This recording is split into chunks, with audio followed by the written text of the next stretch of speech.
www.attableek.com, the reviver of Iman. نستعينه ونستغفره ونؤمن به ونتوكل عليه ونعوذ بالله من شرور أنفسنا ومن سيئات أعمالنا من يهده الله فلا مضل له ومن يضلله فلا هادي له ونشهد أن لا إله إلا الله وحده لا شريك له ونشهد أن سيدنا ونبينا ومولانا محمدا عبده ورسوله صلى الله تعالى عليه وعلى آله وأصحابه وبارك وسلم تسليما كثيرا كثيرا.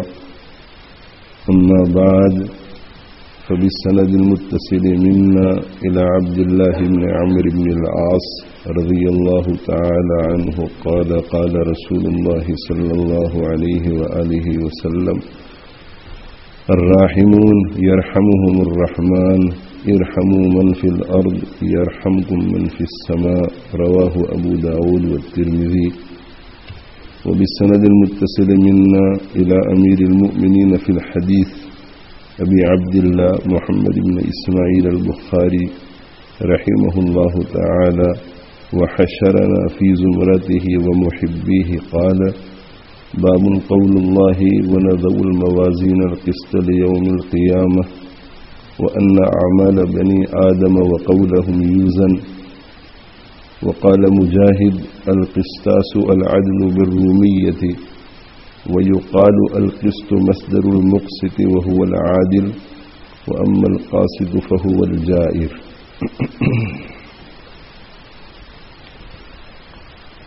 اللہ تعالی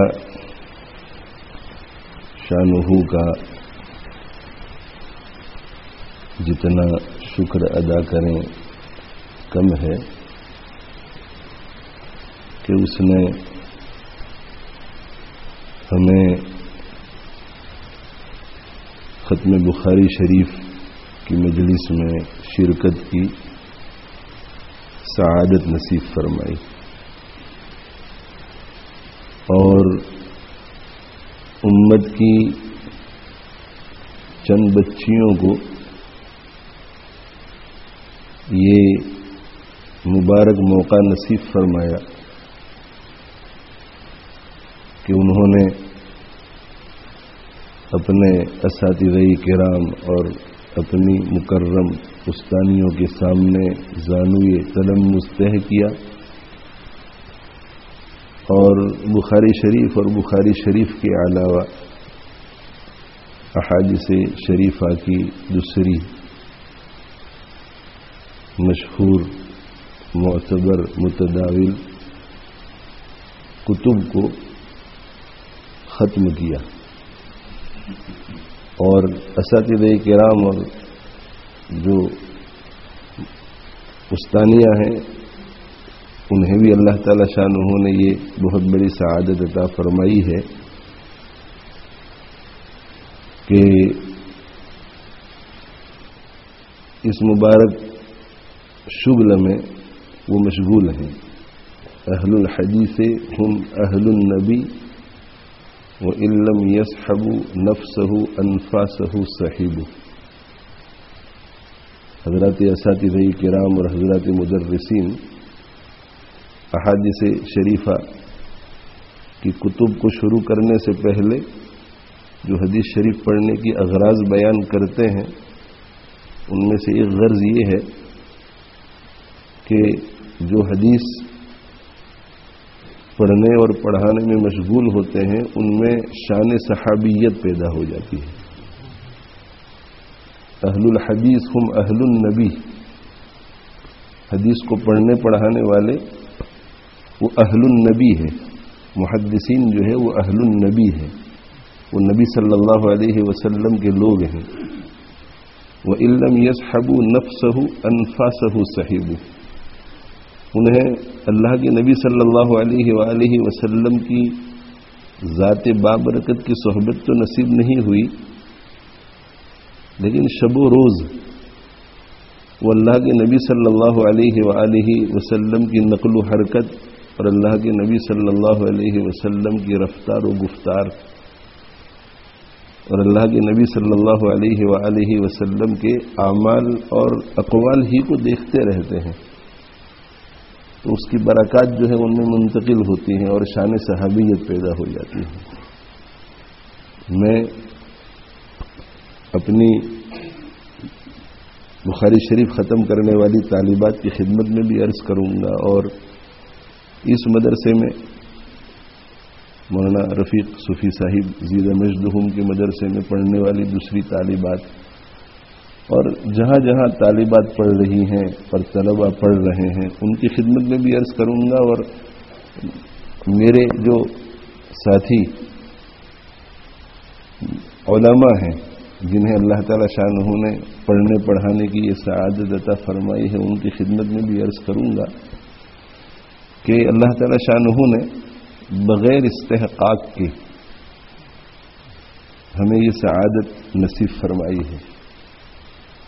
ہماری کہاں یہ حیثیت تھی اور ہماری زبانوں کی یہ حیثیت کہاں تھی کہ ہماری زبانوں سے ہم اللہ کے کلام کو پڑھتے یا اللہ کے رسول صلی اللہ علیہ وسلم کے کلام کو پڑھتے سمجھاتے، لیکن یہ اللہ تعالی شانہ نے ہمیں سعادت عطا فرمائی ہے۔ تو اس سعادت کی قدر کر کے ہمیں اللہ جل جلالہ وعم نوالہ اور اس کے رسول صلی اللہ علیہ وآلہ وسلم جس حالت میں دیکھنا چاہتے ہیں ویسی ہمیں اپنی حالت بنانے کے لیے سعی کرنی چاہیے۔ اگر یہ کام ہو گیا تو بہت بڑی کامیابی ہوگی، اور اگر یہ کام نہیں ہوا تو یہ ہماری بہت بڑی محرومی ہوگی کہ شروع سے آخر تک ہم پورا سال بخاری شریف پڑھتے رہیں، مسلم شریف پڑھتے رہیں، ترمذی شریف پڑھتے رہیں، اور یہ مشغلہ پڑھنے پڑھانے کا تو جاری رہے، لیکن جو چیز ہم پڑھ رہے ہیں وہ ہماری زندگیوں میں آ رہی ہے یا نہیں، ہمارے اعمال درست ہو رہے ہیں یا نہیں، اور ہمارے باطن سے رذائل دور ہو رہے ہیں یا نہیں، اور ان کی جگہوں پر فضائل آ رہے ہیں یا نہیں، اگر اس کا ہم نے جائزہ نہیں لیا تو بہت بڑی محرومی ہوگی۔ ہر نعمت کے ساتھ کچھ ذمہ داریاں آتی ہیں، تو میں اپنی طالبات، اپنے عزیز طلبہ جو جہاں کہیں پڑھ رہے ہیں، اور اسی طرح میرے ساتھی علماء جو اکابر ہیں وہ میرے مخاطب نہیں ہیں، اس لیے کہ الحمدللہ اللہ تعالی شانہ نے انہیں علم و عمل دونوں سے نوازا ہوا ہے۔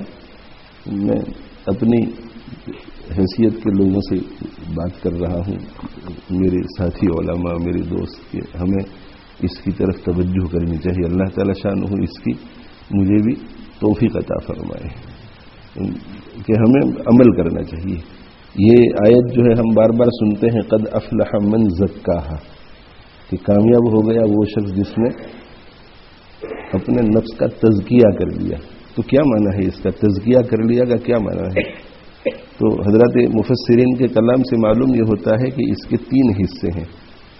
جب یہ 3 حصے مکمل ہو جائے تب یہ سمجھا جائے گا کہ قلب کا اور نفس کا تزکیہ ہو گیا، اور جب قلب کا اور نفس کا تزکیہ ہوگا تب جا کر کے فلاح نصیب ہوگی۔ تو سب سے پہلا حصہ جو ہے وہ ہے طہارت القلوب عن العقائد الفاسدہ، دلوں کا فاسد عقائد سے پاک ہو جانا۔ تو دلوں کا فاسد عقائد اور فاسد نظریات سے پاک ہونا اور موت تک پاک رہنا، یہ تزکیہ کا پہلا حصہ ہے۔ فاسد عقائد سے پاک ہونا اور فاسد عقائد سے موت تک پاک رہنا۔ اور دوسرا حصہ ہے طہارت النفوس عن الاخلاق الرذیلہ، کہ نفوس کا پاک ہو جانا اور موت تک پاک رہنا اخلاق رذیلہ سے۔ تو دلوں سے باطل عقائد نکل جائیں، باطل نظریات نکل جائیں، فاسد نظریات نکل جائیں، اور موت تک وہ دل ان سے پاک رہیں۔ اور نمبر 2، نفوس کا پاک ہو جانا اخلاق رذیلہ سے، حسد سے پاک ہو جائے، کبر سے پاک ہو جائے، کینہ سے پاک ہو جائے، بخل سے پاک ہو جائے، بے صبری سے پاک ہو جائے، تعلق مع اللہ کی دولت نصیب ہو جائے، رسول اللہ صلی اللہ علیہ وسلم کی محبت کی دولت نصیب ہو جائے تو اخلاق رذیلہ سے پاک ہو جانا، اور اخلاق رذیلہ سے جب نفوس پاک ہو جائیں گے تو اخلاق حمیدہ سے آراستہ ہو جائیں گے. تو یہ ہو جانا اور پھر موت تک نفوس کا اخلاق رذیلہ سے پاک رہنا اور اخلاق حمیدہ سے آراستہ رہنا، دو حصے ہو گئے. اور تیسرا حصہ ہے طہارت الابدان عن الانجاس والاعمال القبیحۃ، کہ بدن کا، جسم کا پاک ہونا اور موت تک پاک رہنا نجاستوں سے اور برے اعمال سے، زنا سے، شراب سے. تو نجاست حقیقیہ اور نجاست حکمیہ سے پاک ہونا اور پاک رہنا، اور اسی طرح جو ہے وہ برے اعمال سے پاک ہونا اور پاک رہنا. اگر جب یہ تین کام مکمل ہو جاتے ہیں تو پھر یہ کہا جا سکتا ہے کہ تزکیہ نصیب ہو گیا ہے، اور پھر وہ اس فضیلت کا مستحق ہوگا قد افلح من تزکا. تو سب سے پہلے میں اپنے نفس سے مخاطب ہوں، اس لیے کہ ان باتوں کا میں خود بھی بہت محتاج ہوں. اس کے بعد سبھی میرے طالب علم دوستوں سے، علماء دوستوں سے، اور اس کے بعد جو ہے تمام بھائیوں سے بھی میری یہ درخواست ہے، اس لیے کہ یہ تو سب کے لیے ضروری ہے. تو یہ بہت بڑی نعمت ہے جو اللہ تعالی شانہ نے ہمیں عطا فرمائی ہے، اور اس نعمت کی قدر یہی ہے کہ ہم جو پڑھیں اس پر عمل کریں، جو ہم پڑھیں اس پر عمل کریں. حضرت امام احمد بن حنبل رحمہ اللہ تعالی ارشاد فرماتے ہیں کہ میں نے اپنی زندگی میں ایسی کوئی حدیث نہیں پڑھی جس پر میں نے عمل نہ کیا ہو. اور امام احمد بن حنبل رحمہ اللہ تعالی لاکھوں حدیثیں انہوں نے حاصل کی تھی، حدیثوں کا پورا خزانہ تھا ان کے پاس. ارشاد فرماتے ہیں کہ ایسی کوئی حدیث میں نے نہیں پڑھی جس پر میں نے عمل نہ کیا ہو. یہاں تک کہ میرا گزر ایک حدیث پر ہوا کہ اللہ کے نبی صلی اللہ علیہ وآلہ وسلم نے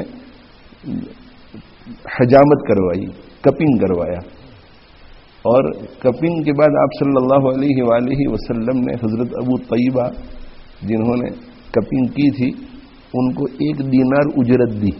تو 1 دینار جو ہے اس زمانے کے اعتبار سے کپنگ کے لیے جو اجرت ہوتی تھی اس سے بہت زیادہ ہے 1 دینار. تو حضرت امام احمد بن حنبل رحمۃ اللہ علیہ فرماتے ہیں کہ یہ حدیث جب میری نظر سے گزری، بڑھاپا تھا اور بڑھاپے میں بغیر وجہ کے کوئی کپنگ نہیں کراتا، کپنگ میں خون نکلتا ہے، کمزوری آتی ہے. لیکن فرماتے ہیں کہ میں نے بھی ایسا ہی کیا کہ میں نے کپنگ کرنے والے کو ڈھونڈا اور کپنگ کروائی، اور کپنگ کروانے کے بعد اس کو اجرت میں 1 دینار دیا. تو حدیث پڑھنے پڑھانے والے بھی اہل النبی ہے، لیکن وہ کم درجے کے اہل النبی تو ہے لیکن کم درجے کے. اور ہو سکتا ہے کہ نجات ہو جائے، ہو سکتا ہے کہ نبی ہو. جیسے مومن جو ہے وہ 2 قسم کے ہوتے ہیں، ایک ہے مومن کامل اور دوسرا ہے مومن غیر کامل. تو جو مومن غیر کامل ہے اسے اللہ کی طرف سے کوئی گارنٹی نہیں، اور مومن کامل کو ہر قسم کی گارنٹی ہے. مومن کامل جو ہے اسے یہ گارنٹی ہے کہ جن حالات سے بھی تو گزرے گا تیرا سکون کبھی نہیں چھنوں گا، جو بھی حالات تیرے اوپر آئیں گے، لیکن قلب جو ہے بقول حضرت حکیم اختر صاحب رحمۃ اللہ علیہ کہ تیرا قلب جو ہے وہ غم پروف رہے گا. جو بھی حالات آئیں گے غم پروف رہے گا، غم قلب میں داخل نہیں ہو سکے گا. اور جو مومن غیر کامل ہے، یعنی جو ایمان تو رکھتا ہے لیکن اعمال صالحہ اس کی زندگی میں جیسے ہونے چاہیے ویسے نہیں ہے، تو اس کے لیے کوئی گارنٹی نہیں کہ اسے سکون قلبی نصیب ہوگا. مومن کامل کے لیے گارنٹی ہے کہ حسن خاتمہ نصیب ہوگا. مومن غیر کامل کے لیے کوئی گارنٹی نہیں. حسن خاتمہ بھی نصیب ہو سکتا ہے اور ایمان سلب بھی کیا جا سکتا ہے. مومن کامل کے لیے یہ گارنٹی ہے کہ قبر میں اس کے لیے قبر جو ہے جنت کا باغ بنے گی، اور مومن غیر کامل کے لیے کوئی گارنٹی نہیں. قیامت کے دن مومن کامل کے لیے گارنٹی کہ عرش کے سائے کے نیچے اسے جگہ ملے گی، حساب یسیر ہوگا. مومن غیر کامل کے لیے کوئی گارنٹی نہیں. مومن کامل کے لیے یہ گارنٹی ہے کہ وہ پل صراط پر سے بغیر جہنم میں جائے جنت میں چلا جائے گا. مومن غیر کامل کے لیے کوئی گارنٹی نہیں. اللہ فضل کا معاملہ فرمائے تو سیدھا جنت میں جا سکتا ہے، عدل کا معاملہ فرمائے تو پہلے جہنم میں پھر جنت میں.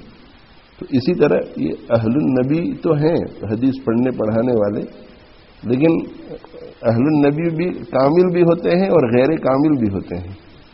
تو جو غیر کامل ہوتے ہیں انہیں فضیلتیں ملیں گی، لیکن کوئی گارنٹی نہیں ہے. ہو سکتا ہے کہ آخرت میں سوال بھی ہو جائے کہ تم پڑھتے تو تھے لیکن اس کے مطابق اپنی زندگی نہیں بناتے تھے. بلکہ اس کا بہت بڑا یہ خطرہ ہے، بہت بڑا خطرہ ہے. اور جو اہل النبی کامل اہل النبی ہیں ان کے لیے دنیا میں بھی عزت ہی عزت ہے، آخرت میں بھی. نظر اللہ امرأ سمع مقالتی فوعاها واداها كما سمعها او كما قال صلی اللہ علیہ وسلم. یہ فضیلتیں ان کے لیے ہیں جو کامل اہل النبی ہیں کہ اللہ تعالی شانہ ان کو دنیا میں بھی سرسبز و شاداب رکھتے ہیں، ان کے چہروں کو دنیا میں بھی منور کرتے ہیں، اور آخرت کی بھی اللہ تعالی شانہ انہیں خوشیاں عطا فرماتے ہیں اور سرسبز و شادابی عطا فرماتے ہیں. تو پہلی بات تو میں یہ عرض کرنا چاہتا ہوں، اللہ تعالیٰ مجھے بھی توفیق دے اور سب دوستوں کو توفیق دے. اس سلسلے میں اسی کی جو دوسری کڑی ہے وہ یہ ہے کہ اللہ تعالیٰ شانہ نے اتنی بڑی سعادت ہمیں عطا فرمائی، طالبین علم کو، علماء کو اتنی بڑی سعادت عطا فرمائی کہ وہ اللہ کے کلام کو براہ راست خود سمجھ سکتے ہیں. اللہ کے رسول صلی اللہ علیہ وآلہ وسلم کے کلام کو براہ راست خود سمجھ سکتے ہیں، شارحین کی مدد سے، کتب کی مدد سے، مفسرین کی تفسیروں کی مدد سے، لیکن وہ کسی کے محتاج نہیں. اور ایک بہت بڑی حد تک جو متن ہوتا ہے وہ تو پڑھتے ہی سمجھ میں آ جاتا ہے. الحمدللہ رب العالمین. اب ایک غیر عالم ہے جس نے عربی نہیں پڑھی ہے، جس نے تفسیر نہیں پڑھی ہے، جب وہ کہتا ہے الحمدللہ رب العالمین اور اس نے ترجمہ رٹ لیا ہے کہ تمام تعریفیں اس اللہ کے لیے ہے جو تمام جہانوں کا پروردگار ہے، ترجمہ اسے معلوم ہے. اور ایک عالم جو الف لام کا معنی جانتا ہے، حمد کا معنی جانتا ہے، لام کا معنی جانتا ہے، اللہ کا معنی جانتا ہے، رب کا معنی جانتا ہے، العالمین کا معنی جانتا ہے، وہ پڑھتا ہے. تو دونوں کے پڑھنے میں بہت فرق ہے. یہ کتنا بڑا اعزاز ہے اللہ تعالی شانہ کا مجھ پر اور آپ پر کہ اس نے ہمیں اپنے کلام کو اور اپنے محبوب صلی اللہ علیہ وآلہ وسلم کے کلام کو براہ راست سمجھنے کی سعادت عطا فرمائی. یعنی ہمیں وہ صلاحیت عطا فرمائی، استعداد ہمیں نصیب فرمائی کہ ہم براہ راست قرآن اور حدیث کو سمجھ سکتے ہیں. یہ جو دوسرا پوائنٹ میں عرض کرنے جا رہا ہوں تو اس وقت جو ہے ذرا جملہ معترضہ کے طور پر میں یہ عرض کر دوں کہ یہ جو ہمارے مدارس ہیں، مدارس دینیہ، یہ دین کے قلعے ہیں.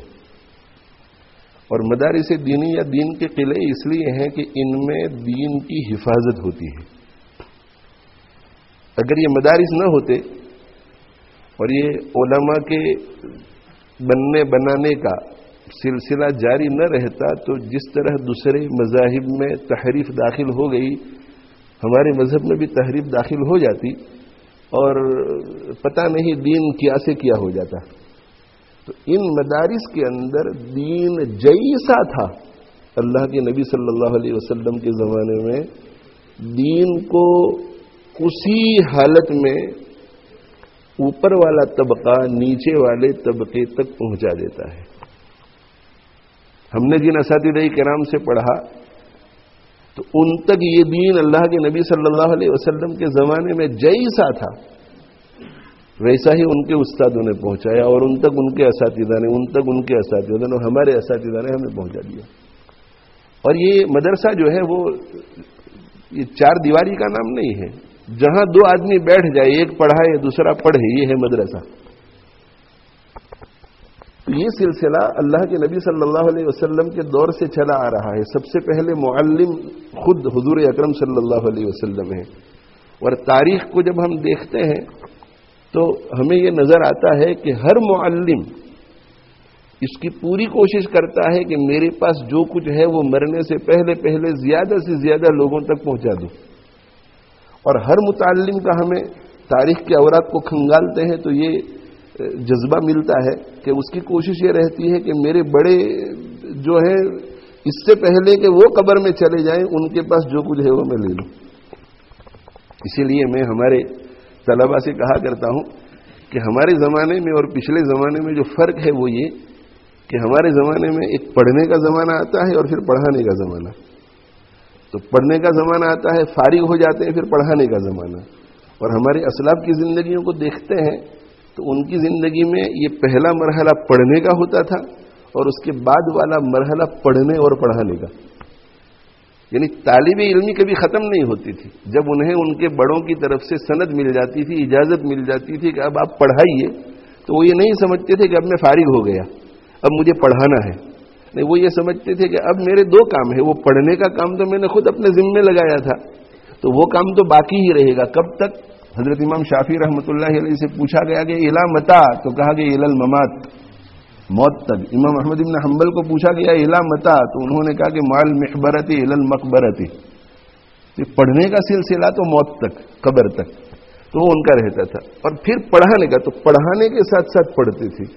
تو اپنے چھوٹوں کو پڑھاتے تھے اور پڑھانے کے ساتھ ساتھ جہاں کہیں کوئی بڑا ان کو نظر آ جاتا تھا اس کی صحبت میں جا کر بیٹھتے تھے اور پڑھتے تھے.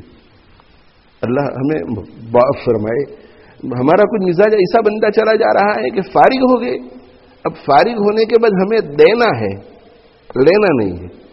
اگر لینا ہے تو ان بزرگوں سے لینا ہے جو انتقال کر چکے ہیں، تاکہ کسی کو نظر ہی نہ آئے کہ میں بھی کسی کے سامنے جھک رہا ہوں. اس سے کہ گھر میں بیٹھ کر تفسیر روح المعانی سے کچھ اخذ کروں گا تو کسی کو نظر نہیں آئے گا کہ یہ ان کے سامنے جا کر بیٹھتے ہیں. یہ بہت کمی ہے کہ ہم بڑوں سے مستغنی ہو جاتے ہیں. ہماری بستی میں یہ بلیک بن شہر جو ہے وہ ان شہروں میں سے ہے کہ جہاں بڑے بڑے ملک کے علماء رہتے ہیں. یعنی ایسے علماء یہاں رہتے ہیں، حدیث، تفسیر، فقہ اور علوم عالیہ میں مہارت رکھنے والے، کہ جو ملکی سطح پر جو علماء ہیں ان میں ان کا شمار ہوتا ہے کہ بڑے بڑے علماء رہتے ہیں. اور علماء کی تعداد بہت بڑی ہے بلیک بن شہر میں. تو ہمیشہ چھوٹوں کو بڑوں کی مجلسوں میں بیٹھنا چاہیے، ان کی علمی مجلسوں میں بیٹھنا چاہیے، ان سے استفادہ کرنا چاہیے. کبھی کبھی ایسے بھی چلے جانا چاہیے، ان سے اجازت لے کر ان کے گھروں میں جو دروس ہو رہے ہیں مسجدوں کے اندر اس میں بھی شرکت کرنی چاہیے. اور کبھی موقع ہوا تو ان کے درس میں دارالعلوم میں بھی طلباء کے ساتھ جا کر بیٹھ گئے تو کیا حرج ہے.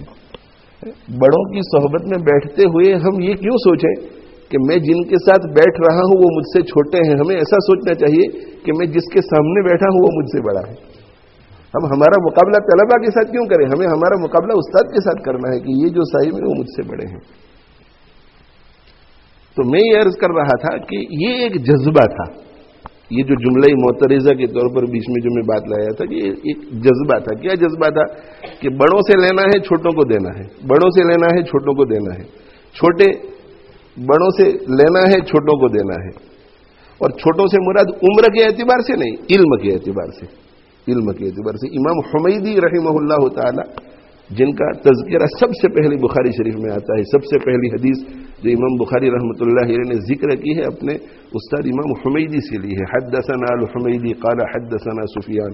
بڑے محبوب استاد تھے حضرت امام بخاری رحمۃ اللہ علیہ کے، اور شافعی المذہب تھے. امام حمیدی رحمہ اللہ تعالی امام شافعی رحمۃ اللہ علیہ کے حدیث کے ساتھی ہیں. یہ دونوں حدیث میں ایک ساتھ جایا کرتے تھے محدثین کے پاس حدیث کا علم حاصل کرنے کے لیے. تو دونوں کلاس فیلوز، کلاس میٹس، امام حمیدی اور امام شافعی رحمۃ اللہ علیہ، اور دونوں مکہ مکرمہ کے رہنے والے، دونوں قریشی.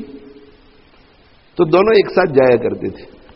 پھر پڑھتے پڑھتے ایک وقت آتا ہے کہ اب ہمیں کچھ فقہ کی طرف بھی توجہ کرنی چاہیے، ہمیں اس علم کی طرف بھی. تو امام شافعی رحمۃ اللہ علیہ کو اللہ تعالی شانہ نے فقہ میں بچپن ہی سے خدا داد صلاحیت عطا فرمائی تھی. تو جب امام حمیدی رحمہ اللہ تعالی نے یہ ارادہ کیا کہ مجھے اب علم فقہ کی طرف متوجہ ہونا چاہیے، تو انہوں نے نظر دوڑائی کہ مجھے سب سے زیادہ فقہ میں کس سے فائدہ پہنچے گا. تو ان کے ضمیر نے یہ فیصلہ کیا کہ محمد ابن ادریس الشافعی سے، یہ ان کے ضمیر نے فیصلہ کیا. بڑے بڑے فقہا تھے، بڑے بڑے فقہا، یعنی ایسے فقہا تھے جو ان کے کلاس کے ساتھی نہیں تھے، کلاس میٹ نہیں تھے، لیکن ان کے ضمیر نے فیصلہ کیا کہ مجھے میرے دوست اور میرے کلاس کے ساتھی امام شافعی رحمۃ اللہ علیہ سے جو فقہ میں فائدہ ہوگا وہ کسی اور سے نہیں. تو وہ گئے ان کے پاس اور انہوں نے کہا کہ میں آپ سے فقہ پڑھنا چاہتا ہوں. اللہ تعالی ہمیں بھی ایسی توفیق عطا فرمائے. اصل میں وہ دور ہی تھا تزکیہ کا، ان کے نفوس تھے ہی نہیں، ان کے سامنے آخرت تھی، بس سارے حجاب دور ہو جاتے تھے. مجھے میری آخرت کے لیے یہ کرنا ضروری ہے، اب اس کام کو کرنے کے بیچ میں یہ حجاب آ رہا ہے، یہ حجاب آ رہا ہے، یہ رکاوٹ، سب ختم. نہیں. اور پھر اس والہانہ انداز سے اپنے استاد محترم کے ساتھ لگے رہے امام شافعی رحمۃ اللہ علیہ کے ساتھ. امام شافعی رحمۃ اللہ علیہ جب مصر گئے ہیں تو امام حمیدی بھی ساتھ گئے، ہجرت کر کے امام حمیدی بھی ساتھ گئے. اور امام حمیدی امام شافعی رحمۃ اللہ علیہ کے ساتھ مصر میں اس وقت تک رہے جب تک کہ ان کی وفات نہیں ہوئی. وفات کے بعد امام حمیدی پھر واپس آئے ہیں مکہ مکرمہ.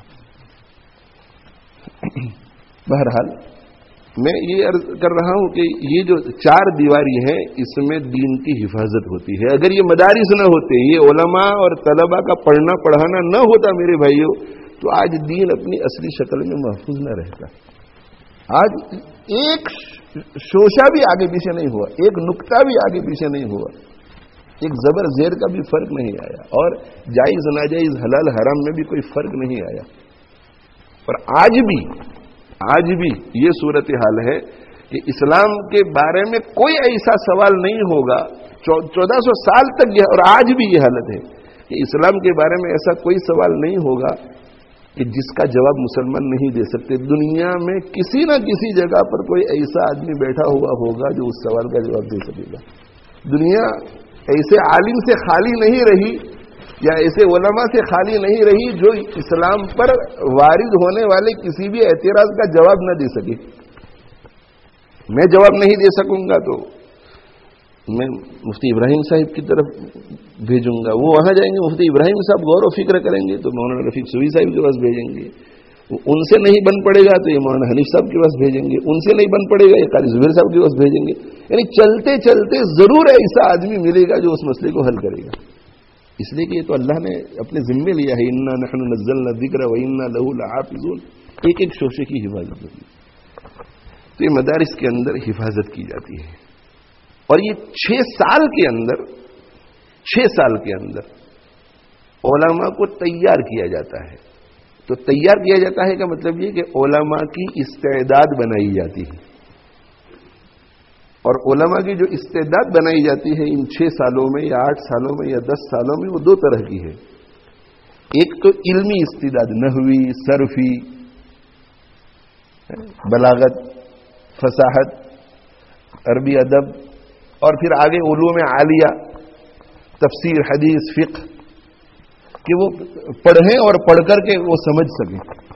ایک ہی. اور دوسرا یہ کہ ان کے ذہنوں پر ایسی محنت کی جاتی ہے، ذہنی استعداد اتنی پختہ کی جاتی ہے کہ بڑے سے بڑے طوفان کفر و الحاد کے آ جائیں ان کے ایمان میں جنبش نہیں آ سکتی. ان کے ایمان میں، ان کے عقیدے میں، ان کے نظریے میں، ان کے عمل میں جنبش نہیں آ سکتی. سر تسلیم خم ہے جو مزاج یار میں آئے. بس اللہ نے کہہ دیا قال اللہ قال الرسول صلی اللہ علیہ وسلم، صدق اللہ صدق رسول اللہ صلی اللہ علیہ وسلم. یہ 2 چیز مدرسے میں، یہ 2 چیزیں ہوتی ہیں. استعداد پیدا کی جاتی ہے، استعداد. اور اس استعداد کے بعد، یعنی استعداد کا مطلب ہے کہ علم بھی بہت پختہ کہ جائز ناجائز حلال حرام اس میں بھی وہ پورا واقف. اور اس کا ایک حصہ یہ ہے کہ پورا واقف ہوتا ہے اور کہتا ہے کہ یہ حلال ہے، یہ حرام ہے، یہ جائز ہے، یہ ناجائز ہے. اور اس کے ساتھ دوسرا حصہ کہ جہاں اسے معلوم نہیں ہوتا وہاں آئی تھنک نہیں کرتا، وہ کہتا ہے لا علم لا ادری. یہ استعداد ہے. استعداد کا یہ معنی ہے. استعداد کا یہ معنی ہے کہ اسے پتا ہوتا ہے کہ یہ جائز ہے، یہ ناجائز ہے، یہ حلال ہے، یہ حرام ہے، یہ ایسا ہے، یہ ایسا ہے. اور جہاں معلوم نہیں ہوتا وہاں اسے معلوم ہوتا ہے کہ مجھے لا ادری کہنا ہے. یہ بھی علم کا ایک حصہ ہے. یہ پختہ رشتے. وہ کہہ دیتا ہے کہ نہیں. اب میں ایک مثال دے دوں کہ میں لیسٹر میں رہتا ہوں یا بلیک بن میں رہتا ہوں یا لندن میں رہتا ہوں، اور بذام خود میں یہ سمجھ رہا ہوں کہ پورا لیسٹر یہ سمجھتا ہے کہ سب سے بڑے مولانا سلیم دھوراد ہے. بذام خود میرا یہ خود کا ایسا خیال ہے. ہو سکتا ہے کہ ایک آدمی بھی ایسا نہ سوچ رہا ہو، لیکن نفس کی اصلاح نہ ہونے کی وجہ سے آدمی کبھی کبھی اپنے کے بارے میں. اب مجھے کوئی پوچھنے کے لیے آیا تو میرے دل میں یہ خیال آئے گا کہ یہ تو پورے لیسٹر میں تو مجھے ہی بڑا مانا جاتا ہے، اور میں اس کو کیسے کہوں کہ آئی ڈونٹ نو. میں کیسے کہوں کہ آپ مفتی اکرام الحق صاحب کی طرف رجوع کیجیے، ان کا ٹیلی فون نمبر ہے. میں کیسے کہوں؟ نہیں، یہ استعداد مدارس میں بنائی جاتی ہے کہ بڑے سے بڑا عالم بھی یہ کہنے میں شرماتا نہیں کہ مجھے معلوم نہیں ہے. علمی پختگی اتنی کہ اسے معلوم ہو، اور معلوم نہ ہو تو وہ ایسے آدمی کی طرف رجوع کروائے یا خود رجوع کرے جسے معلوم ہوتا ہے. اور ذہن اور عقیدے میں اتنی پختگی ہو جاتی ہے کہ اسلاف سے جو دین ہم تک پہنچا ہے اس میں ذرہ برابر کمپرومائز نہیں کرتا، چاہے سمجھ میں آئے یا نہ آئے. اہل السنہ والجماعہ کے جو عقائد ہیں اور ان کے جو نظریات ہیں اور ان کا جو طریق ہے اس سے وہ ہٹنے کے لیے تیار نہیں ہوتا، چاہے سمجھ میں آئے کہ نہ آئے. یہ 6 سال میں پختہ بنا کر کے نکالا جاتا ہے. اور جب یہ 2 استعدادیں اس میں پیدا ہو جاتی ہے، یہ دو استعدادیں ہیں، اور اس کے ساتھ ایک تیسری استعداد ہے. وہ کیا؟ جذبہ. تو ایک استعداد تو یہ حروف والی، اور ایک استعداد یہ عقیدے والی، اور تیسری استعداد عمل کے جذبے کی. وہ عمل کا جذبہ تیسری استعداد کیا ہوتی ہے جو 6 سال میں پیدا کی جاتی ہے؟ دینی حمیت و غیرت. دینی حمیت و غیرت اتنی ہوتی ہے کہ دین پر ذرا تھوڑا بھی کچھ قدغن آتا ہے تو راتوں کو سو نہیں سکتا، پھر کروٹیں بدلتا ہے کہ اوہ اینقص الدین وانا حی، میرے جیتے جاگتے دین میں یہ کمی آ رہی ہے. یہ عقیدہ نیا کوئی، یہ نظریہ، اب لوگ ایسا کر رہے ہیں، لوگ ایسا بولتے ہیں، یہ بدعت آ گئی. یہ جائز کو ناجائز، اس ناجائز میں اتنی نرمی آ گئی، لچک آ گئی. امت کہاں؟ دینی حمیت و غیرت. جیسے اپنی کوئی ہماری بیٹی کو چھیڑے تو کیسی غیرت آ جائے گی، ہماری بیوی کو کوئی چھیڑے کیسی غیرت اور حمیت ہوگی. تو دین کے معاملے میں اس سے بھی زیادہ حمیت اور غیرت. یہ 6 سال میں یہ پیدا ہوتا ہے. یہ تیسری عمل کا تو دینی غیرت و حمیت. اور یہ جذبہ کون سا جذبہ؟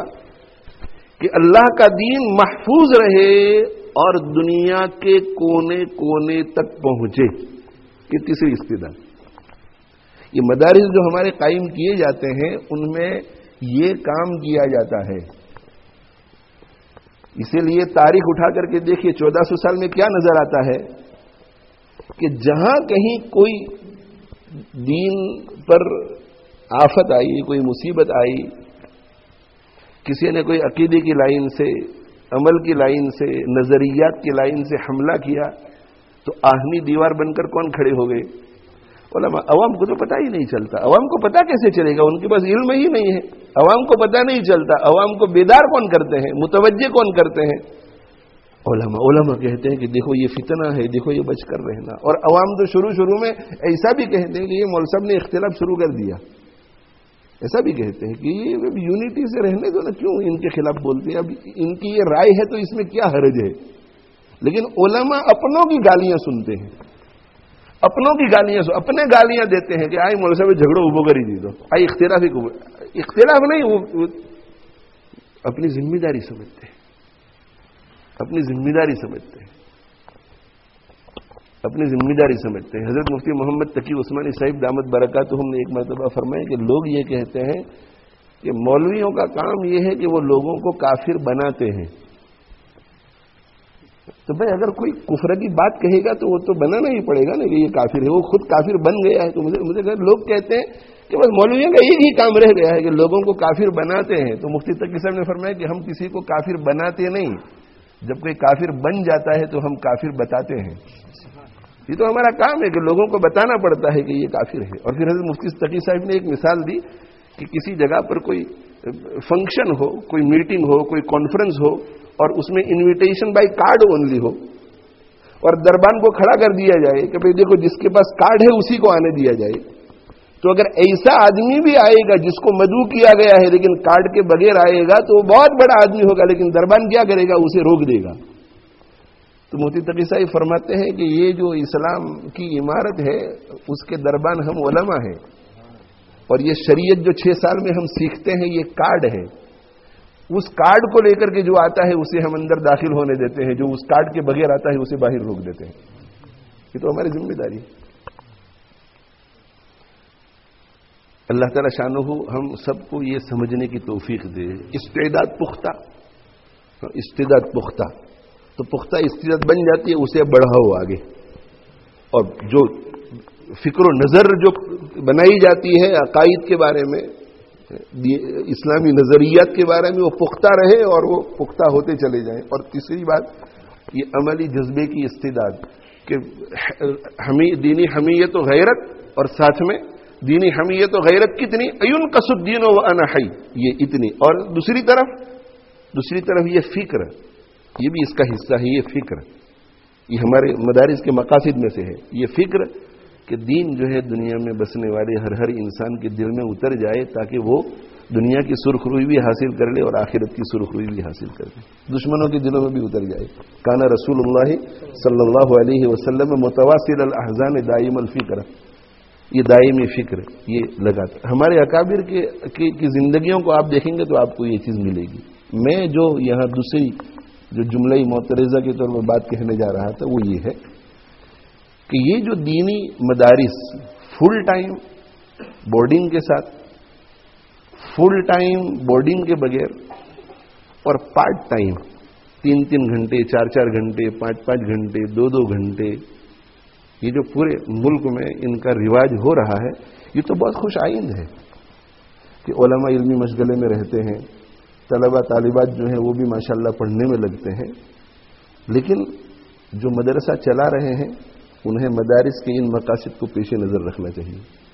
اس لیے کہ مدارس کے ان مقاصد کو پیش نظر رکھے بغیر یہ مدارس اگر چلتے رہے تو یہ فاضلات اور یہ فضلاء دین کی ترقی کا نہیں, دین کی تنزلی کا سبب بنیں گے. اور یہ ہمیں پتہ کب چلے گا, 30-40 سال کے بعد, 20-30 سال کے بعد. اس لیے کہ ایک عالم ہے, مفتی ابراہیم صاحب نے 10 سال تک پڑھا ہوگا مدرسے میں, بلکہ اس سے بھی زیادہ. 6 سال تو ان کا درجہ علمی ہے, تو اس سے پہلے بھی یہ مدرسے میں حفظ میں تھے اور اس کے بعد مفتی بننے کے لیے گئے. مولانا حنیف صاحب, مولانا ابرار صاحب, مولانا زبیر صاحب, جتنے بھی علماء ہیں. اور ایک طالب علم جو ہے وہ 2-2, 3-3 گھنٹے پڑھ کر عبارت بھی اسے نہیں آتی, ترجمہ بھی اسے نہیں آتا, اور ساتھ میں پھر وہ ڈاکٹر بھی ہے. اس پر بہت خوشی کا اظہار کیا جاتا ہے کہ ہمارے مدرسے میں ایک ڈاکٹر اور ایک آپٹیشین اور 2 ڈینٹسٹ اس سال فارغ ہو رہے ہیں شام کے مکتب میں. اور یونیورسٹیوں کا جو ایک طریقہ ہے, جو مزاج ہے کالج اور یونیورسٹی کا, وہاں بے باکی سکھائی جاتی ہے, بے باکی. اور مدارس کے اندر تواضع سکھائی جاتی ہے. تو یہ بے باک ہوتا ہے.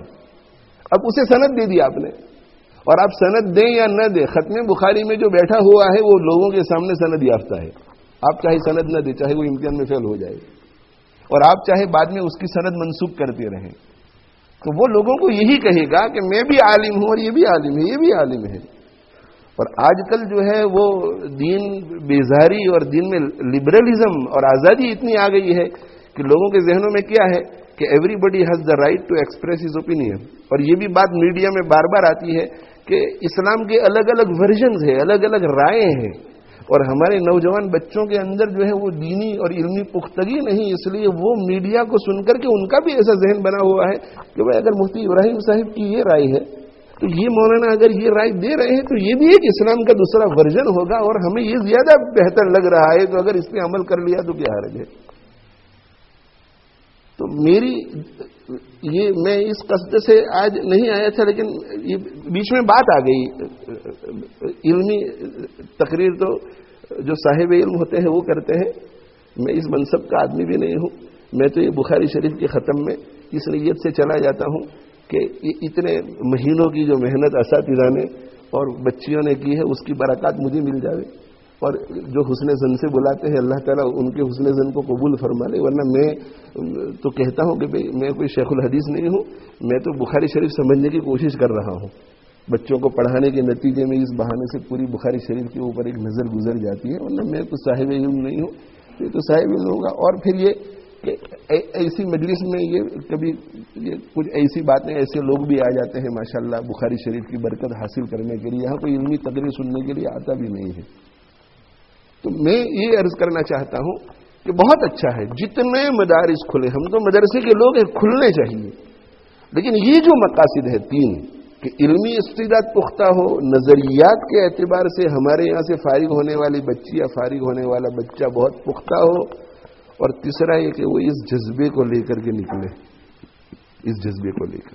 یہ جملہ ہی محترم. اس لیے جہاں جہاں مدارس چل رہے ہیں میں اور اگر بہت سے لوگ یہ کہتے ہیں کہ ہمارے مدرسے کا تو مقصد یہ ہے کہ لڑکے اور لڑکیاں کم سے کم 2-3 گھنٹے ایسے اچھے ماحول میں تو بیٹھیں.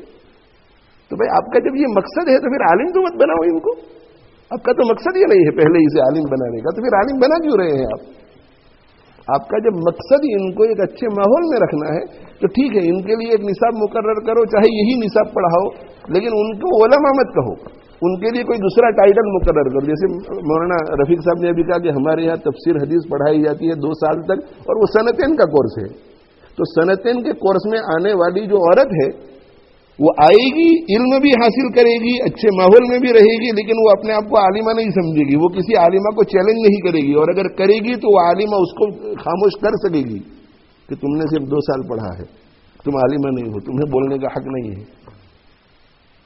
تو یا تو ہم تعلیم کے معیار کو بلند کریں, یعنی ایک ایوریج درجے کا تو ہو کہ عبارت تو پڑھ سکے, عبارت کا ترجمہ تو کر سکے, اور ساتھ میں دوسری بات یہ کہ دینی حمیت, غیرت, تو یہ اس کا خیال رکھا جائے. اور اگر ایسا نہیں ہو رہا ہے, یہ استعدادیں پیدا نہیں ہو رہی ہیں, تو پھر پڑھاؤ.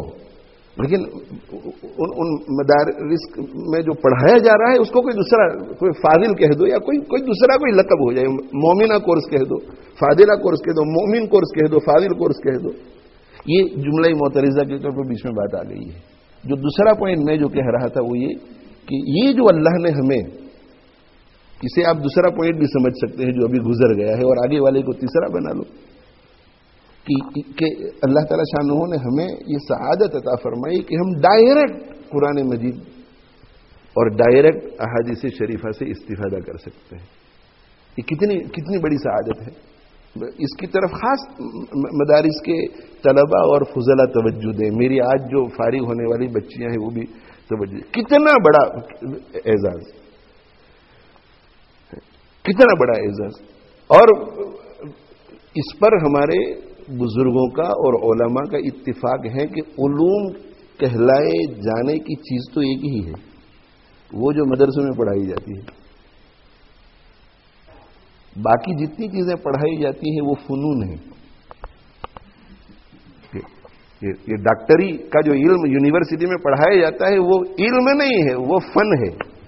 علم کس کو کہتے ہیں؟ علم تو وہ ہے جو آخرت میں کام آئے. ڈاکٹری میڈیسن کا علم آخرت میں کام نہیں آئے گا, وہاں کوئی بیماری نہیں ہوگا. آرکیٹیکٹ کا فن آپ کو آخرت میں کام نہیں آئے گا, اس لیے کہ وہاں فرشتے تعمیر کریں گے ہمارے لیے, اللہ تعالیٰ خود تعمیر کریں گے, کن فیکون. جو علم آخرت میں کام آئے وہ علم ہے, اور جو علم دنیا میں کام آئے وہ علم نہیں, وہ فن ہے, وہ ہنر ہے. اور یہ جتنے بھی فنون ہیں وہ اس علم کی لونڈیاں ہیں اور غلام ہیں. میرے اس جملے پر توجہ فرمائیں اور اس جملے کو راسخ کریں اپنے دل دماغ میں کہ کالج اور یونیورسٹیوں میں جتنے علوم پڑھائے جاتے ہیں یہ علوم نہیں, یہ فنون ہیں, اور یہ فنون ہمارے اس علم کی لونڈیاں ہیں اور غلام ہیں. ایک مدرسے سے فارغ ہونے والے طالب علم اور طالبہ کے لیے کتنے افسوس کی بات ہے کہ اس کے دل میں اس علم سے بڑھ کر اس غلام اور اس لونڈی کی زیادہ عظمت ہوتی ہے, اور اس علم سے اپنے سینوں کو بہراور کرنے کے بعد اپنے بارے میں یہ تصور ہوتا ہے کہ میں اس وقت تک ناقص ہوں جب تک کہ مجھے کوئی ڈگری نہ مل جائے. مجھے یہ درد ہے، مجھے درد ہے میرے بھائی، یہ بہت بڑا درد ہے، بہت بڑا درد کہ اگر ایک غیر عالم علم کی قدر نہ کرے، وہ تو سمجھ میں آتا ہے، وہ بھی سمجھ میں نہیں آنا چاہیے کہ ایک مومن ہے اور قدر نہیں کرتا، لیکن ایک عالم طالب علمی کے دور میں اس کا تصور یہ ہو کہ نہیں، مجھے محنت اس پر زیادہ کرنی ہے، اس پر نہیں، اس پر وہ میرا مقصد ہے، یہ نہیں، یہ تو سرسری ہے، بس ایک سرسری۔ بہت سے طلباء آج کل مدارس میں اس لیے داخل ہو رہے ہیں کہ انہیں یہ پتا ہے کہ فلاں یونیورسٹی میں فلاں کورس میں معادلہ اس طرح ہوا ہے کہ اگر درس نظامی کی سند لے کر کے آتا ہے تو ایم اے کے تیسرے سال میں اسے داخلہ مل جاتا ہے، اس لیے میں درس نظامی پڑھنے کے لیے جا رہا ہوں۔ درس نظامی اس لیے پڑھتے ہیں کہ ماں باپ نیک ہیں اور ماں باپ یہ چاہتے ہیں کہ میرا بیٹا خادم دین بنے، میرا بیٹا وارث نبی بنے، تو چلو بھائی اب 6 سال گزار کر ابا کو خوش کر لیتے ہیں، ابھی تو ابا کی حکومت چلتی ہے، بعد میں ہمیں کرنا تو وہی ہے، پوری پلاننگ وہاں سے شروع ہوتی ہے۔ اگر یہ سلسلہ چلتا رہا میرے بھائیوں تو امت علماء کہاں ڈھونڈنے کے لیے جائے گی؟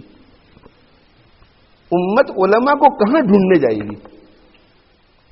اگر ہر عالم یونیورسٹی اور کالج چلا گیا اور یونیورسٹی اور کالج کا کورس کر کے وہ اپنی فیلڈ میں گیا، جو ڈگری اس نے حاصل کی ہے اس کام میں لگ گیا، جو ڈگری حاصل کی ہے اس کام میں لگ گیا، ڈگری حاصل کی ہے اس کام میں لگ گیا، تو ہمارے ان مدارس میں کون پڑھائے گا؟ ہمارے ان مکاتب میں کون پڑھائے گا؟ ہمارے ان مسلوں پہ کون کھڑا ہوگا؟ عوام کو کون سنبھالے گا؟ اس لیے میرے بھائیوں، اس لیے میری بہنوں، میرے بچوں، میری بچیوں، میں بہت درد دل سے کہہ رہا ہوں کہ یہ اللہ کی نعمت کی ناشکری ہے۔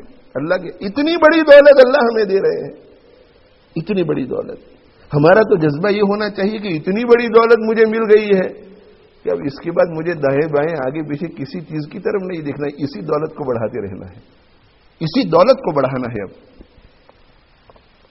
سوچئے تھوڑی دیر کے لیے کہ ایک یونیورسٹی ہے، اس یونیورسٹی میں ڈاکٹرز فارغ ہوتے ہیں، یا پورے ملک میں 10 یونیورسٹیاں ہیں جہاں ڈاکٹرز فارغ ہوتے ہیں، اور ڈاکٹروں کا ایسا مزاج بن جاوے کہ ڈاکٹر کی سند سے فارغ ہونے کے بعد میں وکیل بنوں گا، میں وکیل بنوں گا، اس لیے کہ ڈاکٹر کا پیشہ مجھے اتنا پسند نہیں ہے، میں لوئر بن کر کے اس میں کمانے کی زیادہ اپرچونٹیز ہے یا عزت زیادہ اس میں جو کچھ بھی ہو، تو 20-25 سال کے بعد ہاسپٹلوں میں کام کون کرے گا؟ اس لیے کہ یہاں تو جو ڈاکٹر نکلتا ہے وہ لوئر بنتا ہے، جو ڈاکٹر نکلتا ہے لوئر بنتا ہے، جو ڈاکٹر بنتا ہے وہ لوئر نکلتا ہے لوئر بنتا ہے، تو ہاسپٹلوں میں کام کون کرے گا؟ سرجریوں میں کام کون کرے گا؟ اس قسم کی چیزوں کا انجام میرے بھائیوں بہت سالوں کی بعد پتہ چلتا ہے، اور جب پتہ چلتا ہے اس وقت امت اس ڈگر پر پہنچ چکی ہوتی ہے کہ اس کا کوئی علاج نہیں ہو سکتا۔ آج کل ذہین جو ہمارے طلبہ ہیں وہ کالج اور یونیورسٹی چلے جاتے ہیں، اور کالج یونیورسٹی جا کر کے وہ تنخواہ لیتے ہیں، وہ ڈگری لیتے ہیں، اور ڈگری لے کر کے اپنی فیلڈ میں کام کرتے ہیں، تو اچھے علماء امت کو کہاں سے ملیں گے؟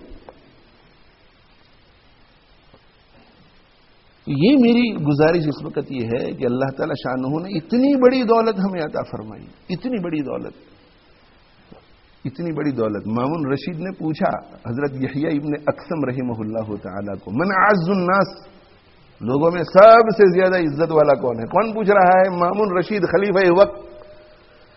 من اعز الناس، لوگوں میں سب سے زیادہ عزت اور شان و شوکت والا کون ہے؟ تو یحییٰ ابن اقسم نے غور کیا، اور غور کرنے کے بعد کہا کہ انت یا امیر المؤمنین، یہ امیر المؤمنین آپ سب سے زیادہ عزت والے ہیں۔ اور یہ چاپلوسی نہیں تھی، یہ تملق نہیں تھا، اس لیے کہ یحییٰ ابن اقسم رحمہ اللہ تعالیٰ تو بہت بڑے محدث اور بڑے اللہ کے برگزیدہ بندے تھے، یہ مبنی بر حقیقت بات انہوں نے کہی، ان کے ذہن میں کیا آیا؟ غور کیا تو ان کے ذہن میں یہ آیا ہوگا کہ اس وقت اللہ تعالیٰ دین کی خدمت جتنی ان سے لے رہے ہیں اتنی تو کسی سے نہیں لے رہے ہیں، اس لیے کہ پوری مملکت اسلامیہ میں سب علماء کا وظیفہ یہ دیتے ہیں، ساری مسجدیں یہ چلاتے ہیں، سارے مدارس یہ چلاتے ہیں، اور ایک ایک مسلمان کی خبر گیری یہ رکھتے ہیں، پھر مملکت اسلامیہ کی حفاظت سرحدوں پر یہ کرتے ہیں، تو یہ جتنا کام کر رہے ہیں اتنا تو کوئی نہ کہا کہ سب سے زیادہ عزت والے آپ۔ اور پھر بنو عباس سے ان کا تعلق، تو انہوں نے کہا کہ نہ، تم نے غلط کہا، مامون رشید کہہ رہا ہے تم نے غلط کہا۔ دیکھو جو بادشاہی وقت ہے وہ بھی علماء کی کہا کہ تم نے غلط کہا، تو کہا پھر امیر المومنین آپ کی نظر میں کون سب سے زیادہ عزت والا ہے؟ تو کہا میری نظر میں سب سے زیادہ عزت والا وہ مولوی ہے، میں اپنی زبان میں عرض کر رہا ہوں، وہ مولوی ہے جو مسجد کے کسی کونے میں یا مدرسے کی کسی کونے میں چٹائی پر بیٹھ کر کے حدثنا فلان عن فلان عن فلان عن رسول اللہ صلی اللہ علیہ وسلم میں مشغول ہے، وہ سب سے زیادہ عزت والا ہے۔ تو حضرت ہیب نے اقسم رحمہ اللہ تعالی نے فرمایا کہ اللہ آپ سے اتنا بڑا کام لے رہے ہیں، آپ کا تعلق بنو عباس سے ہے، اور ایک عالم جو ایک کونے میں ایک چھوٹا سا کام کر رہا ہے، حدیث پڑھا رہا ہے، وہ سب سے زیادہ عزت والا۔ تو کہا کہ نعم ویلک، نعم تجھ پر افسوس ہے یہ ابن اقسم، تم سمجھ نہیں پا رہے ہیں، وہ سب سے زیادہ افضل ہے اور سب سے زیادہ عزت والا۔ کیوں؟ لأن اسمہ مقترن باسم رسول اللہ صلی اللہ علیہ وسلم، اس لیے کہ اس کا نام جو ہے وہ اللہ کے رسول صلی اللہ علیہ وسلم کے نام کے ساتھ ملا ہوا ہے۔ آج یہ میرے ساتھی علماء الحمدللہ میری نظر میں سب قابل عزت ہے، قابل احترام ہے۔ ہمارے مفتی صاحب ہیں مولانا رفیق صوفی صاحب، یہ جو حدیث پڑھانے والے اساتذہ یہاں بیٹھے ہوئے ہیں، اور مولانا یوسف صاحب، اور پوری دنیا میں جہاں جہاں پڑھاتے ہیں میرے بھائیوں، جو بھی قرآن کی خدمت میں، قاری زبیر صاحب ہے، جو بھی قرآن کی خدمت میں اور حدیث کی خدمت میں لگا ہوا ہے، آپ اس کی ذاتی زندگی کو مت دیکھیے، آپ اس کی نسبت کو دیکھیے اور اکرام کیجیے، ان کا جو کچھ بھی ہوگا آپ کا بیڑا پار ہو جائے گا۔ مدرسے میں پڑھانے والے، ناظرہ پڑھانے والے کی بھی قدر کیجیے، آپ کا بیڑا پار ہو جائے گا۔ میں ہمیشہ کہا کرتا ہوں کہ میری جو کچھ بھی ترقی آپ حضرات کو نظر آتی ہے، لوگوں کے دل میں جستجو ہوتی ہے کہ بھئی کیا وجہ ہے تاکہ ہم بھی اس طرح کریں، پوچھتے بھی ہیں ایک دوسرے کو۔ تو میں کہتا ہوں کہ سب سے بڑی وجہ یہ ہے کہ میرے والد صاحب رحمۃ اللہ علیہ اہل علم کا بہت اکرام کرتے تھے، بہت اکرام کرتے تھے۔ اہل علم کی کبھی غیبت کرتے نہیں تھے، کبھی غیبت سنتے نہیں تھے، کسی عالم کے بارے میں کوئی ذرہ برابر بھی کوئی غلط بات بولتا تھا تو برداشت نہیں کر سکتے تھے۔ اور میرے والد صاحب رحمۃ اللہ علیہ اور حضرت مفتی شبیر صاحب اور حضرت مولانا بلال صاحب دامت برکاتہم جو میرے اساتذہ ہیں، یہ جب آتے تھے تو بہت جوان اس وقت، تو ان کی عمر 25 26 27 28 سال کی ہے، اور ہمارے والد صاحب جو ہے 60 70 کے قریب، لیکن ہماری آنکھوں کے سامنے ابھی تک وہ منظر ہے کہ ان کے سامنے بھی ادب سے پیش آتے تھے کہ یہ اہل علم میں سے ہے۔ مشکات شریف میں جب میں داخل ہوا تو مشکات شریف میں میرے داخل ہونے کے بعد میرے والد صاحب نے کبھی میرے سامنے ٹیک لگا کر کے کبھی نہیں بیٹھے، تو میں نے میری والدہ سے شکوہ کیا کہ ابا کچھ ناراض ہے مجھ سے، اب زیادہ بولتے بھی نہیں، زیادہ بولتے نہیں جب میں ہوتا ہوں، تو کیا بات ہے؟ تو کہا کہ والد صاحب نے کہا کہ بیٹا اصل بات یہ ہے کہ اب تو حدیث پڑھ رہا ہے، اس لیے تیرا ادب میرے لیے ضروری ہے، علم کا ادب،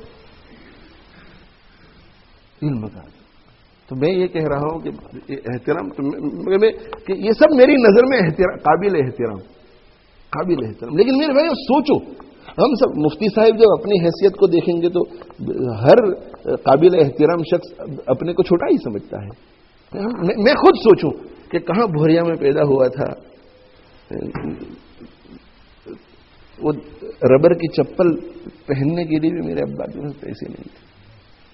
سال میں رمضان عید کے موقع پر ربر کی ایک جوڑی چپل خریدتے تھے ہمارے ابا، عید کے دن ہم پہنتے تھے، اور پھر جو ہے اسے والدہ دھو کر کے عید الاضحیٰ کے لیے محفوظ کر لیتی تھی، اور ننگے پیر ہم چلتے تھے، اور پھر عید الاضحیٰ کے موقع پر اسے پہناتے تھے۔ عید الاضحیٰ کے بعد چھٹی ہوتی تھی کہ جب تک ٹوٹ نہ جائے پہنتے رہو، اگر وہ ٹوٹ گئی تو گئی، اس میں کانٹے بھی چھپتے تھے، اس لیے کہ ربر کی ہوتی تھی۔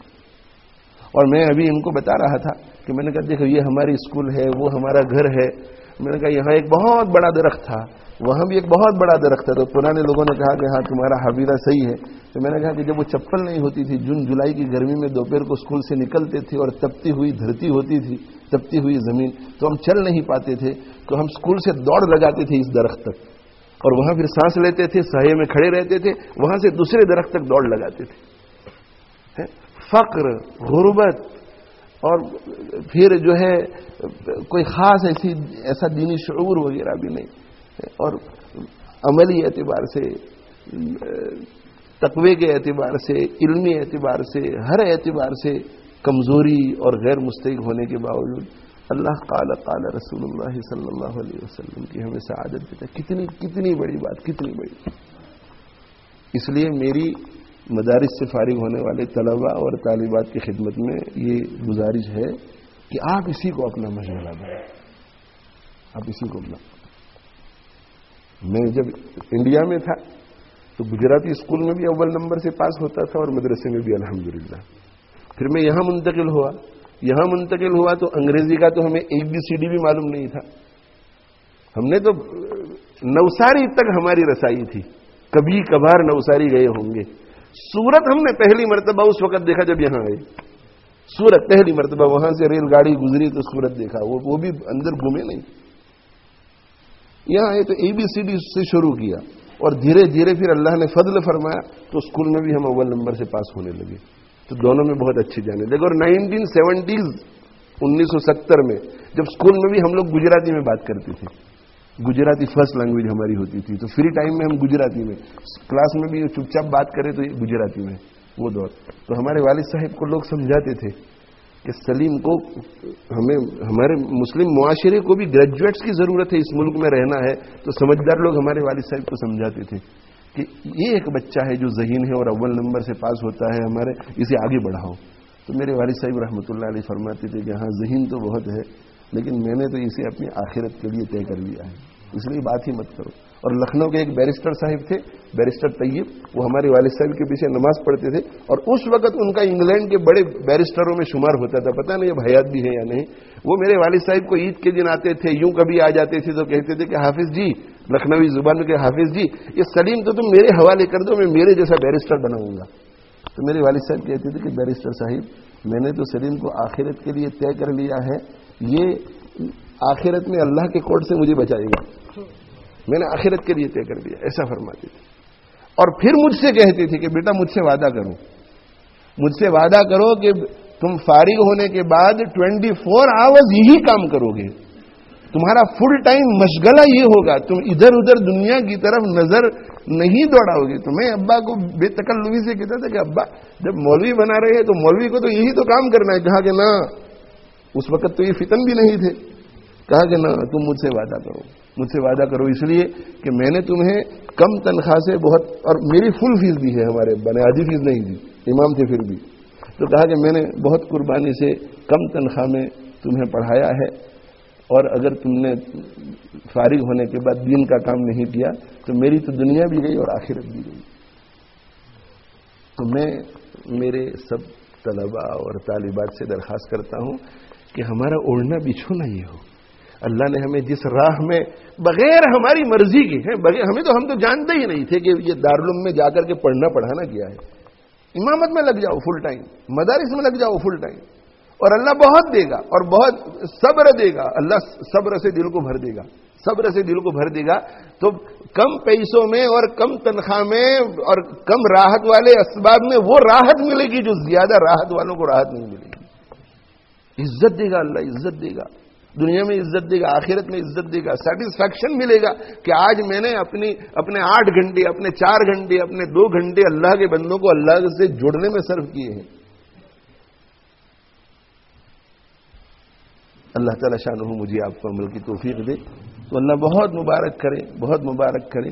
ایک بات تو جو میں نے, یہ جو آخری بات میں نے عرض کی وہ یہ تھی کہ ہم جو ہے اپنے آپ کو فوکس کریں کہ اللہ نے مجھے عالم بنایا ہے, مجھے روحانی ڈاکٹر بنایا ہے, مجھے لوگوں کو سکھانا ہے.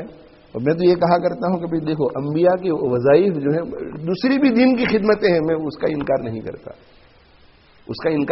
اگر کسی عالم کو اللہ کسی اور دین کی خدمت کے لیے قبول کر لے وہ اس کا مقدر ہے, لیکن ایک عالم کو اصل جو وظائف نبوت ہے اس کے لیے کوشش کرنی چاہیے کہ میں اسی میں رہوں. اس لیے کہ وہ دوسری خدمتیں ہیں وہ اس سے ہٹ کر ہیں, وہ اس کا دوسرے درجے پر آتی ہیں, اور کوئی بھی دوسرے درجے کی چیز کے لیے کوشش نہیں کرتا. انبیاء کے وظائف کیا ہیں؟ لقد من اللہ علی المؤمنین اذ بعث فیہم رسولا من انفسہم یتلو علیہم آیاتہ ویزکیہم ویعلمہم الکتاب والحکمہ. یہ ہے وراثت نبوی. باقی چیزیں خدمت دین ہے, وراثت نبوی ہے, باقی چیزیں خدمت دین ہے. خدمت دین ہونے سے انکار نہیں کر رہا ہوں, خدمت دین ہے, وہ بھی اللہ کی بہت بڑی نعمت ہے, لیکن کوشش اس کی ہونی چاہیے کہ اس میں ہم لگے رہیں, یہی ہمارا کام ہو. اور ہمارے اکابر تو ایسے گزرے ہیں میرے بھائیوں کہ انہوں نے فاقے کیے ہیں، گھروں میں دونوں وقت پیاز اور روٹیاں کھائی ہیں، کچے پیاز اور روٹیاں، چٹنی کے ساتھ انہوں نے روٹیاں کھائی ہے اور اچار کے ساتھ انہوں نے روٹیاں کھائی ہے، اپنے بیوی بچوں کو کھلایا ہے اور ان کو سمجھایا ہے کہ دیکھو تمہیں بہت کچھ آخرت میں ملے گا۔ یہ بھی ایک مرض ہے اس وقت کہ ہم جو ہے زہد سے بہت دور، پوری امت زہد سے دور۔ ایاک والتنعم فإن عباد اللہ لیسوا بالمتنعمین۔ ہمارے آقا صلی اللہ علیہ وسلم تو امت کو یہ کہہ رہے ہیں کہ خوش عیشی اور مزے والی زندگی سے بچ کر رہو، اس لیے کہ اللہ کے جو خصوصی بندے ہوتے ہیں وہ خوش عیشی والی زندگی نہیں گزارتے۔ تو جب یہ حکم عام امتی کو ہے تو ایک عالم کے لیے یہ ارشاد کتنا اہمیت کا حامل ہے۔ ہمارے اکابر کی زندگیوں کو دیکھیے۔ وقت مجھے اجازت نہیں دیتا، اللہ تعالی شانہ مجھے آپ کو عمل کی توفیق عطا فرمائے اور یہ جو چند گزارشات میں نے عرض کی ہیں اس پر عمل کرنے کی توفیق دے۔ وآخر دعوانا الحمدللہ رب العالمین وصلی اللہ علی نبینا محمد وعلی آلہ وصحبہ۔ اچھا حدیث رہ گئی۔ وبه قال حدثنا احمد بن اشقر قال حدثنا محمد بن فضيل عن عمارة بن القعقاع عن ابي زرعة عن ابي هريرة رضي الله تعالى عنه قال قال النبي صلى الله عليه وسلم كلمتان حبيبتان الى الرحمن خفيفتان على اللسان ثقيلتان في الميزان سبحان الله وبحمده سبحان الله العظيم۔ دو کلمے ایسے ہیں جو رحمان تعالیٰ کو محبوب ہیں، زبان پر ہلکے پھلکے ہیں، میزان میں بھاری ہیں۔ وہ کیا ہے؟ پڑھو سب، سبحان اللہ و بحمدہ سبحان اللہ العظیم۔ تمام حضرات کی خدمت میں، تمام ماں اور بہنوں کی خدمت میں گزارش ہے روزانہ اپنے معمولات میں اس کو داخل کر لیں اور کم سے کم 100 مرتبہ پڑھیں۔ انشاءاللہ قیامت کے دن میزان بہت بھاری ہوگا۔ سبحان اللہ و بحمدہ سبحان اللہ العظیم۔ اور میرے جو ساتھی علماء اور طلباء یہاں بیٹھے ہوئے ہیں ان کی خدمت میں گزارش ہے کہ میرا یہ درد دل والا اور دل کی گہرائی سے نکلا ہوا پیغام جو ہے اسے اپنے دلوں میں جگہ دیں اور لوگوں کا ذہن بنائیں، ورنہ ہماری آگے نسلیں جو آ رہی ہیں وہ تباہ ہو جائیں گی اور بہت نقصان ہوگا، امت بہت نقصان ہوگا۔ اللہ تعالیٰ شان ہمیں ہماری حفاظت کرے۔ وآخر دعوانا الحمدللہ رب العالمین وصلی اللہ علی نبینا محمد وعلی آلہ واصحابہ اجمعین۔ الحمد للہ رب العالمین والعاقبۃ للمتقین والصلاۃ والسلام علی رسولہ سیدنا ومولانا محمد وعلی آلہ واصحابہ اجمعین۔ ربنا ظلمنا انفسنا وان لم تغفر لنا وترحمنا لنكونن من الخاسرین۔ ربنا اغفر لنا وتب علينا انك انت التواب الرحیم۔ یا مصرف القلوب صرف قلوبنا على طاعتك، یا مقلب القلوب ثبت قلوبنا على دينك۔ اللهم احفظنا من كل بلاء الدنيا وعذاب الآخرة۔ اللهم إنا نسألك علما نافعا، اللهم إنا نعوذ بك من علم لا ينفع، اللهم إنا نسألك إيمانا لا يرتد ونعيما لا ينفد ومرافقة نبينا محمد صلى الله عليه وسلم في أعلى درجة الجنة جنة الخلد۔ اللهم إنا نسألك الرضاء بالقضاء وبرد العيش بعد الموت ولذة النظر إلى وجهك والشوق إلى لقائك۔ اللهم اجعلنا من خدام دينك وعشاقك وعشاق حبيبك محمد صلى الله عليه وسلم۔ اللهم اجعلنا من العلماء الربانيين۔ اللهم انقذ إخواننا المسلمين المظلومين في كل مكان۔ اللهم انصرهم ولا تنصر عليهم، اللهم امكر لهم ولا تمكر عليهم، اللهم زدهم ولا تنقصهم ولا تسلط عليهم من لا يرحمهم ولا يخافك فيهم۔ اللهم احفظ الحرمين الشريفين والمسجد الأقصى المبارك واجعل اللهم آمنة مطمئنة وسائر بلاد المسلمين۔ اللهم اشف مرضانا وارحم موتانا۔ اللهم إنا نسألك حسن الختام والعفو عما سلف وكان۔ یا ارحم الراحمین، یا ارحم الراحمین، یا ارحم الراحمین۔ ہمارے گناہوں کو معاف فرما، لغزشوں سے درگزر فرما۔ الہ العالمین صراط مستقیم پر چلنے کی، جمنے کی توفیق عطا فرما۔ الہ العالمین مقاصد دینیہ کو سمجھنے والا بنا دے اور سمجھ کر الہ العالمین اس کے مطابق عمل کرنے والا بنا دے۔ الہ العالمین مدارس دینیہ کی حفاظت فرما۔ الہ العالمین آج جن بچیوں نے تکمیل کی ہے. الہ العالمین ان سب کو قبول فرما، ان سب کو قبول فرما، ان سب کو قبول فرما. جتنی بچیوں نے اس مدرسے سے اب تک فراغت حاصل کی ہے سب کو قبول فرما. سب کو الہ العالمین علم میں پختگی نصیب فرما، عمل پیرا بنا دے، اور الہ العالمین دوسروں کو عمل پر لانے والا بنا دے. انہیں عورتوں کے لیے اسوہ حسنہ بنا دے. اے ارحم الراحمین اس مدرسے کے جو اساتذہ ہیں، استانیہ ہیں، ان کے علوم میں، فیوز میں، خلوص میں خوب برکت پیدا فرما. الہ العالمین ان بچیوں کو بے انتہا قبول فرما. الہ العالمین ہم سب کے لیے آخرت میں نجات کا ذریعہ بنا. اے ارحم الراحمین یہاں جتنے علماء بیٹھے ہوئے ہیں ان کے علوم میں، فیوز میں، خلوص میں برکت پیدا فرما. الہ العالمین امت پر علماء کے سایوں کو الہ العالمین عافیت کے ساتھ تعدیر سلامت فرما. اے ارحم الراحمین، اے ارحم الراحمین امت کی حفاظت فرما، امت کی حفاظت فرما. امت کو علم و عمل کا ذوق نصیب فرما، اپنی اصلاح کا ذوق نصیب فرما. الہ العالمین تجھے ناراض کرنے والے ہر کام سے محفوظ فرما، تجھے راضی کرنے والے تمام کاموں کی توفیق عطا فرما. اے ارحم الراحمین اس مسجد میں، یہاں کے مدرسے میں بھی خوب خیر و برکت پیدا فرما. اس علاقے میں جو مشائخ رہتے ہیں الہ العالمین ان سے ہمیں استفادہ کرنے کی خوب توفیق عطا فرما. ان کے ٹھنڈے میٹھے سایوں کو ہم لوگوں پر تعدیر قائم فرما. اے ارحم الراحمین آپ کے نبی صلی اللہ علیہ وسلم کی مانگی ہوئی ہر خیر عطا فرما. جن شرور سے پناہ مانگی ان تمام شرور سے پناہ عطا فرما. اے ارحم الراحمین آنے والوں میں سے کسی کو بھی محروم نہ فرما. اللهم انا نسألك في سفرنا هذا البر والتقوى ومن العمل ما ترضى. ربنا تقبل منا انك انت السميع العليم وتب علينا انك انت التواب الرحيم.